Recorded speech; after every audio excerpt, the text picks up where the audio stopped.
السلام علیکم۔ آج منگل ہے، فروری کی 15 تاریخ۔ پاکستان میں اس وقت شام کے 7، بھارت میں 7:30، اور یہاں ہمارے اسٹوڈیوز کی گھڑیوں میں صبح کے 9 بج رہے ہیں۔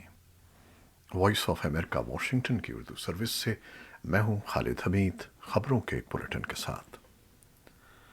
افغان طالبان کے گزشتہ برس 15 اگست کو افغانستان پر کنٹرول کے بعد پاکستانی حکام کو یہ امید تھی کہ کابل کے نئے حکمراں افغانستان کے صوبوں کنڑ، ننگرہار اور خوست سے کالعدم تحریک طالبان پاکستان کے ٹھکانوں کا صفایا کر دیں گے، مگر 6 ماہ گزر جانے کے باوجود افغان طالبان حکام ٹی ٹی پی کے خلاف کارروائی میں ٹال مٹول سے کام لے رہے ہیں۔ اگرچہ افغان طالبان نے اپنے اہم جز حقانی نیٹ ورک کے اہم رہنماؤں کی موجودگی میں پاکستان کی حکومت اور ٹی ٹی پی کو گزشتہ برس مذاکرات کی میز پر لانے اور 9 نومبر سے 9 دسمبر تک 1 ماہ کی جنگ بندی کرائی تھی، لیکن یہ بات اس سے آگے نہیں بڑھ سکی۔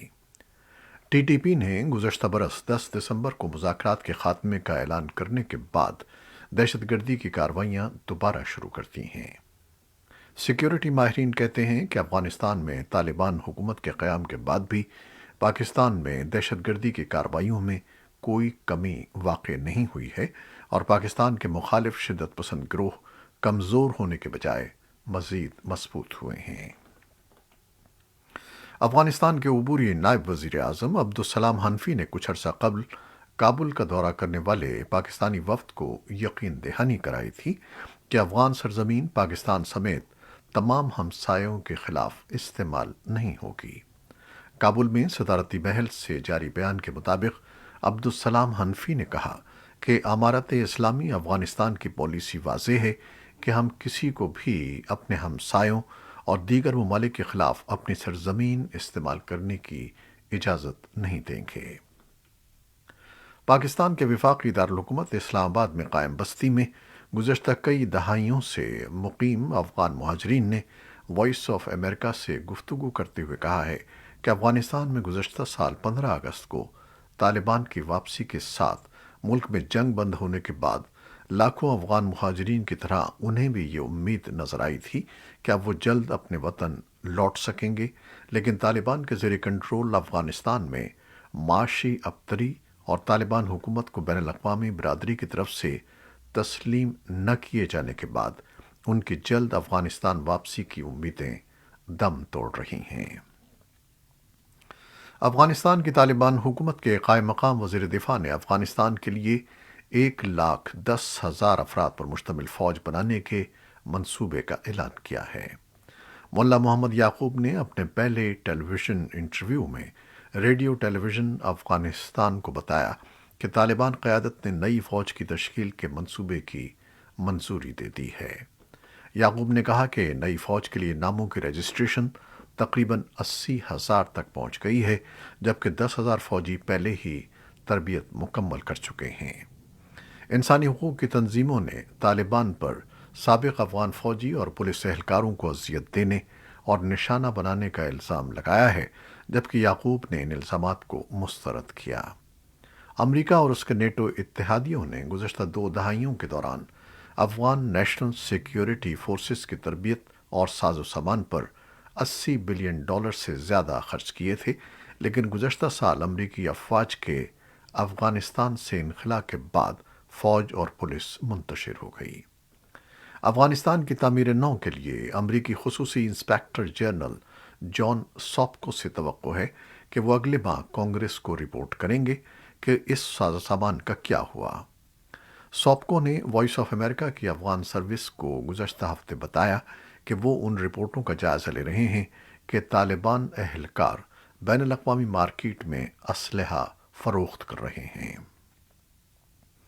افغانستان میں طالبان کی اقتدار میں واپسی کے 6 ماہ بعد بہت سی چیزیں بدل گئی ہیں۔ ان 6 مہینوں کے دوران ان لوگوں کی ملازمتیں ختم ہوئیں اور ان 6 مہینوں میں خوراک کے طلبگار افراد کی تعداد 93% تک بڑھ گئی۔ امریکہ میں قائم بین الاقوامی ریسکیو کمیٹی IRC کے مطابق اس سال کے دوسرے نصف تک 97% آبادی کے غربت کی لکیر سے نیچے زندگی گزارنے کی توقع ہے۔ IRC فوری طور پر پالیسی کو دوبارہ ترتیب دینے کا مطالبہ کر رہی ہے اور اس کا کہنا ہے کہ امریکہ اور یورپ کے رہنماؤں کے لیے ضروری ہے کہ وہ معاشی بحران سے نمٹتے ہوئے عام لوگوں کو اپنی بنیادی ضروریات پوری کرنے کے قابل بنائیں۔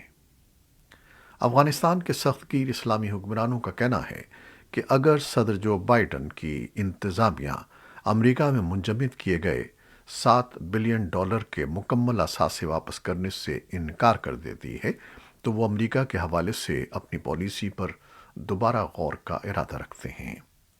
صدر بائیڈن نے گزشتہ جمعے کو ایک ایگزیکٹو آرڈر جاری کیا تھا جس میں بینکوں سے مطالبہ کیا گیا تھا کہ وہ افغانستان میں انسانی امداد کے لیے ٹرسٹ فنڈ میں منجمد اثاثوں میں سے $3.5 بلین مختص کریں۔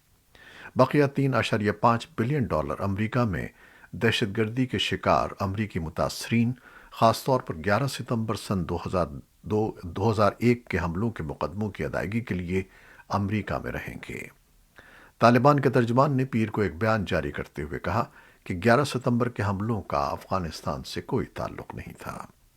ترجمان نے افغانستان کے سرکاری نام کا حوالہ دیتے ہوئے کہا کہ اگر امریکہ اپنے موقف سے انحراف نہیں کرتا اور اپنی اشتعال انگیز کارروائیاں جاری رکھتا ہے تو امارت اسلامیہ بھی امریکہ کے بارے میں اپنی پالیسی پر نظر ثانی پر مجبور ہو جائے گی۔ تاحال امریکہ کی جانب سے اس پر کسی رد عمل کا اظہار نہیں کیا گیا۔ امریکی صدر بائیڈن کے افغانستان کے بینک اثاثے 9/11 حملوں کے متاثرین کے لیے مختص کرنے کے حالیہ فیصلے کے خلاف منگل کو کابل اور کچھ دوسرے شہروں میں سینکڑوں افراد نے احتجاج کیا اور صدر بائیڈن سے اپنے فیصلے پر نظر ثانی کرنے کا مطالبہ کیا۔ اسی دوران افغان منی ایکسچینجر یونین نے بھی صدر بائیڈن کے فیصلے کے خلاف آج صوبوں میں اور کابل میں احتجاجی مظاہرے کیے۔ طالبان کی وزارت خارجہ نے ٹویٹ کیا ہے کہ طالبان حکومت اور یورپی یونین کے مندوبین کے درمیان آج دوحہ میں مذاکرات شروع ہو گئے ہیں۔ امریکہ اور اس کے اتحادیوں نے افغانستان تقریباً 20 سال کی جنگ کے بعد چھوڑ دیا تھا۔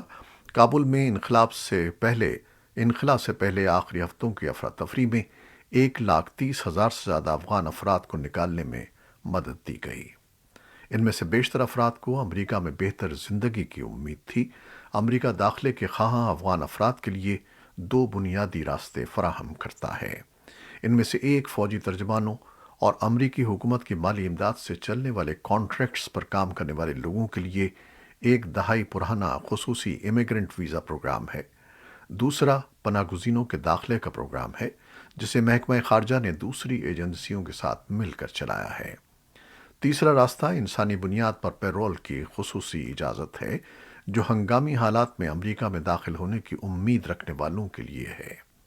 امریکی امیگریشن حکام کی جانب سے وائس آف امریکہ کو بھیجے گئے ڈیٹا کے مطابق بائیڈن انتظامیہ کو امریکہ سے باہر افغان شہریوں کے لیے انسانی بنیادوں پر پیرول کی 40,000 سے زیادہ درخواستیں موصول ہوئی ہیں۔ اب تک 160 کیسز مشروط طور پر منظور کیے جا چکے ہیں۔ مزید 930 کیسز کو مسترد کیا گیا ہے جس کے نتیجے میں امریکہ میں عارضی داخلے کے خواہاں ہزاروں افغانستان اور دیگر ممالک میں پھنسے ہوئے ہیں۔ USCIS کے ترجمان نے وائس آف امریکہ کو بتایا کہ ایک عام سال میں ایجنسی کو تمام قومیتوں سے انسانی بنیادوں پر پیرول کی 2,000 سے کم درخواستیں موصول ہوتی ہیں۔ ترجمان نے کہا کہ امریکی حکومت نے درخواستوں میں اضافے اور کارروائی کے اوقات کو بہتر بنانے کے لیے پیرول کے مقدمات پر کام کرنے والے افسران کی تعداد میں اضافہ کیا ہے۔ بھارتی ریاست اتر پردیش میں اسمبلی انتخابات کے دوسرے مرحلے میں پیر کے روز 9 مسلم اکثریتی اضلاع میں پولنگ ہوئی جہاں مجموعی طور پر 63.3% ووٹ پڑے۔ ان میں سے بعض حلقوں میں مسلم آبادی 20 سے 30% اور بعض میں 30 سے زائد ہے، جبکہ 9 حلقوں میں 50 سے زائد ہے۔ تجزیہ کاروں کے مطابق بی جے پی کو اس بات کا احساس ہے کہ ان حلقوں میں مسلم ووٹ فیصلہ کن ثابت ہوگا۔ یہی وجہ ہے کہ وزیر اعظم نریندر مودی اور یو پی کے وزیر اعلیٰ یوگی آدتیہ ناتھ بھی مسلم رائے دہندگان کو اپنی جانب مائل کرنے کی کوشش کر رہے ہیں۔ تجزیہ کاروں کے مطابق اس سے قبل کے انتخابات میں مسلم ووٹ مختلف غیر بی جے پی جماعتوں میں بٹ جایا کرتے تھے، لیکن اس بار وہ بظاہر تقسیم نہیں ہو رہا ہے۔ ان کا یہ بھی کہنا ہے کہ گزشتہ 5 برسوں میں جو حالات رہے اس سے مسلمانوں نے سبق سیکھا ہے۔ اس بار انہوں نے اپنے حق رائے دہی کے بہتر استعمال کا سلیقہ سیکھ لیا ہے اور وہ اپنے ووٹ کو منتشر ہونے سے بچانے اور ووٹ کی طاقت سے اس حکومت کو بدلنے کی کوشش کر رہے ہیں۔ میانمار کا کہنا ہے کہ وہ اس ہفتے جنوب مشرقی ایشیائی ممالک کی تنظیم آسیان کے وزرائے خارجہ کی کمبوڈیا میں ہونے والے اجلاسوں میں شرکت نہیں کرے گا۔ اس نے اپنے کلیدی سفارتکار کے بجائے غیر سیاسی نمائندے کو بھیجنے کی دعوت کو مسترد کر دیا ہے۔ میانمار کے شرکت نہ کرنے کا فیصلہ آسیان کے 10 رکنی گروپ کی طرف سے طے شدہ اقدامات پر عمل درآمد میں میانمار کے تعاون کی کمی کی عکاسی کرتا ہے۔ فوج کے اقتدار پر قبضے کے بعد ملک میں پرتشدد سیاسی بحران میں کمی لانے کے لیے آسیان نے ان اقدامات پر اتفاق کیا تھا۔ جاپان کے وزیر خارجہ نے پیر کو ٹوکیو میں ہن سن کے بیٹے سے ملاقات کی اور میانمار کی صورتحال سے نمٹنے کے لیے تعاون پر اتفاق کیا۔ کمبوڈیا آسیان کا موجودہ صدر ہے۔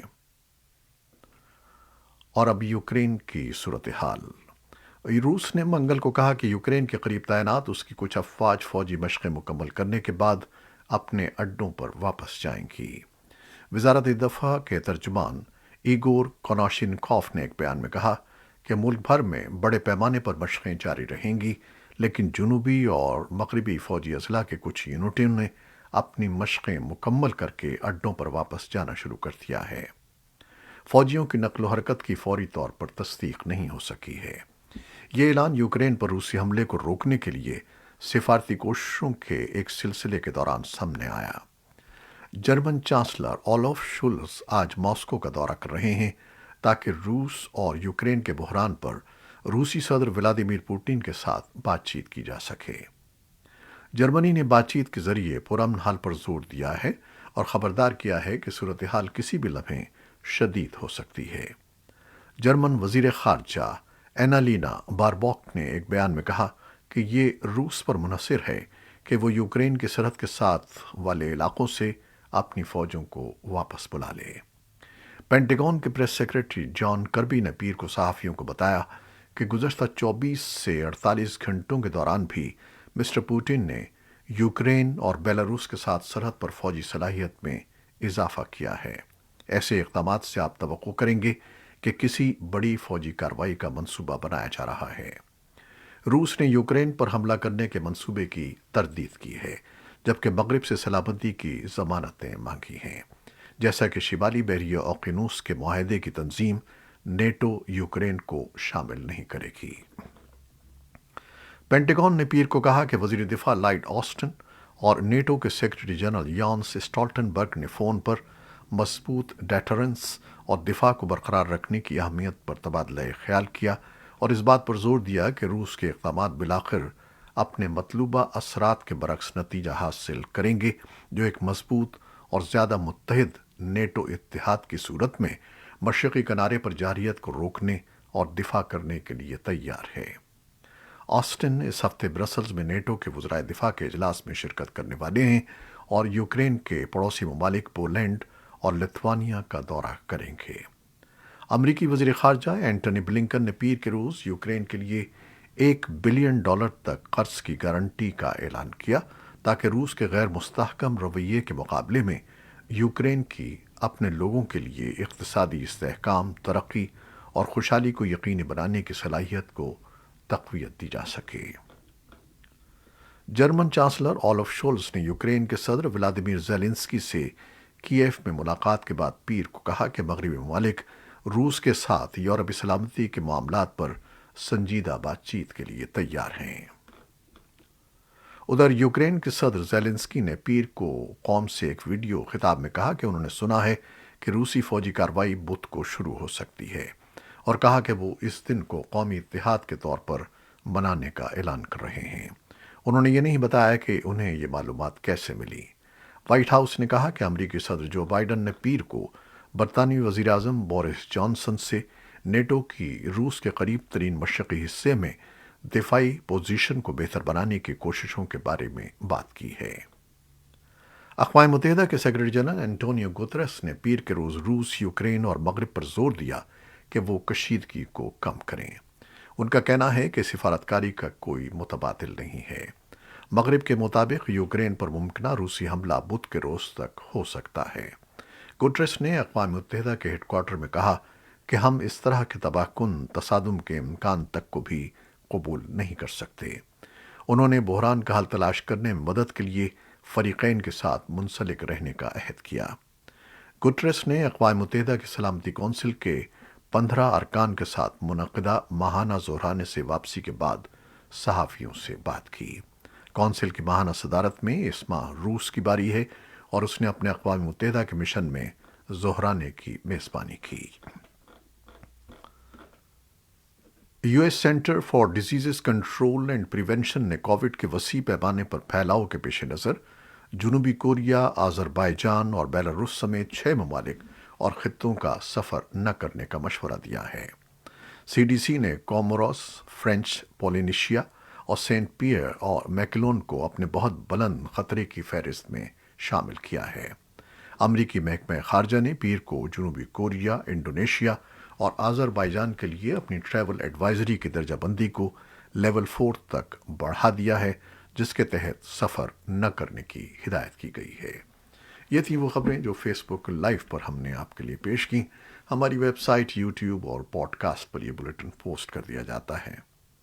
آپ ہمارے بلیٹن کو شیئر کرتے رہیے اور اپنی دعاؤں میں یاد رکھیے۔ خالد حمید اب اجازت چاہتا ہے۔ اللہ حافظ۔